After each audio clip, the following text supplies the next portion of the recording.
Tom Watson climbed off the bench to fire Sunderland into the Premier League with his last kick for the club in one of the most extraordinary football fairy tales. Hello, everyone. Welcome back to my channel.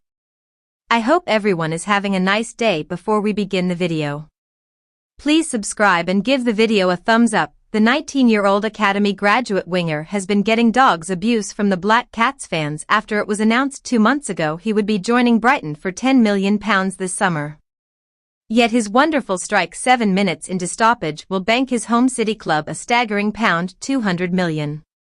When he came on in the 73rd minute for Dan Neil, the Black Cats were trailing to Tyrese Campbell's superb 25th minute opener and struggling to lay a glove on their opponents, who finished 14 points above them.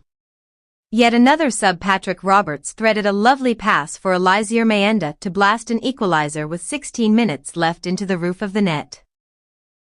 Extra time was beckoning when Kiefer Moore lost possession and Watson hammered a shot into the bottom left corner. It was a sea of red and white at Wembley as the stadium got taken over by Blades and Black Cats fans. Sunderland fans outnumbered their rival supporters. Even in hospitality, where notoriously you see gaps, there was not an empty seat. They gave a loud rendition of Can't Help Falling in Love before kickoff, which would make most people's hairs stand up.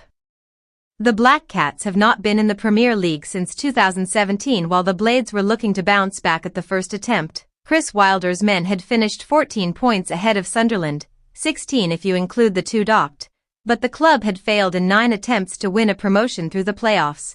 But in Kiefer Moore they had a striker aiming for this 3rd promotion in just 4 seasons and a midfield maestro in Gus Hamer, who has just won Sky Bet Championship Player of the Year.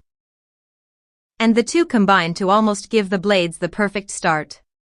Hamer's cross from 30 yards into the box was floated perfectly for Moore to attack with a glancing header which had goal written all over it, but for a wonderful low one-handed save from Anthony Patterson. However, Luke Onion fell and hurt his shoulder, and after a few minutes of medical attention where he received gas and air, he was forced to hobble off. It was a sad moment for the club captain, who had done 4 years slogging through League One with Sunderland and clocked more than 300 appearances for the Mackems.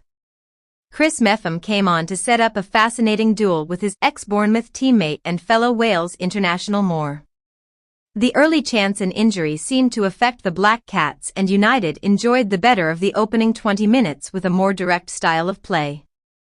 And they were rewarded by scoring a brilliant counter-attacking opener.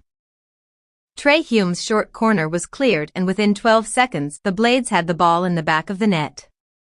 Hamer had acres of space in front to attack before squaring a pass to Campbell, who despite having sprinted almost 70 yards showed great composure to take one touch before dinking a lovely finish past Patterson. And the game looked over as a contest when Harrison Burrows fired a ferocious 25-yard shot into the bottom right corner. But despite VAR not being used in the EFL, it is in the playoff finals, and ref Chris Kavanagh was invited to look at the monitor. It was adjudged that Vini Souza was offside and, although he had not touched the ball, he was standing in front of the keeper, so interfering with play.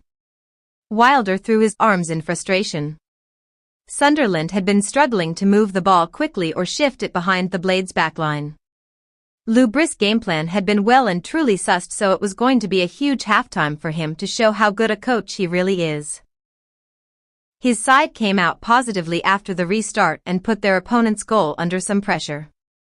But Chris Rigg, the youngest player to appear in a championship playoff final aged 17, had to make a last-ditch tackle to deny Ryan Brewster what could have been the second. The Blades broke at pace, but Moore lost the ball as he cut inside to shoot. It fell to Brewster, but Rigg brilliantly got a toe to the ball before he was able to shoot. That proved to be the last action for the teenager as he was replaced by Patrick Roberts. Patterson saved Sunderland's bacon when sub Andre Brooks got past Dennis Sirkin. But the Black Cats keeper managed to save with his feet. Yet incredibly it was bedlam as Sunderland drew level out of nowhere with 14 minutes left. For the first time in the game they strung something together. Roberts' defense-splitting pass found Mayenda, who blasted his shot past Michael Cooper into the roof of the net. It was only their second shot on target in the entire game. It sent their fans into a jubilant frenzy, and within a blink of an eye they were almost ahead when Joe Bellingham, who had barely made an impression, slammed an effort over the bar. Ben Brereton Diaz, who had come on from Hamer, hobbled off in stoppage time to be replaced by Tom Cannon while Tom Davies came on for Sidney Peck. Then came the late drama.